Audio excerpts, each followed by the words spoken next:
आठवे ज्योतिर्लिंग औंढा नागनाथ इथं लाखो भाविकांच्या साक्षीनं रथोत्सव साजरा. हिंगोली जिल्ह्यातील प्रसिद्ध औंढा नागनाथ इथं दिनांक 18 फेब्रुवारी 2026 रोजी रथोत्सव साजरा करण्यात आला होता. औंढा नागनाथ मंदिर हे 12 ज्योतिर्लिंगांपैकी 8वं ज्योतिर्लिंग मानलं जातं. महाशिवरात्र निमित्तानं आज रथोत्सव असल्यामुळे भाविक खेड्यापाड्यातून व पर जिल्ह्यातून लाखोंच्या संख्येने उपस्थित होते. आलेल्या सर्व भाविकांच्या उपस्थितीत रथोत्सवास रात्री 10 वाजल्यापासून ते रात्री 11 वाजेपर्यंत श्रींच्या मंदिराभोवती याच 5 फेऱ्या मारून रथोत्सव संपन्न झाला. हा रथोत्सव पाहण्यासाठी भाविकांनी खूप गर्दी केली होती. जागा भेटेल की नाही पाहून भाविकांनी संध्याकाळी 6 वाजल्यापासून भेटेल तिथं जागा धरून आपापल्या जागेवर बसून राहिले होते. हर हर महादेव, नागनाथ महाराज की जय या घोषणांनी मंदिर परिसर दुमदुमून निघाला होता. रथोत्सवासाठी होणारी गर्दी पाहून पोलीस प्रशासनानं कडेकोट बंदोबस्त ठेवण्यात आला होता.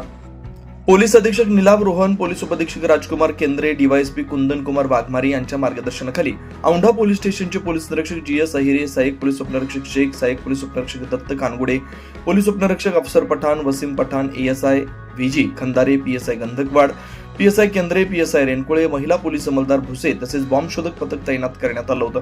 औंढा नगरीत हा रथोत्सव सोहळा एकदम शांततेत पार पडला.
विजय खंदारे, 24 लाईव्ह महाराष्ट्र न्यूज, औंढा नागनाथ.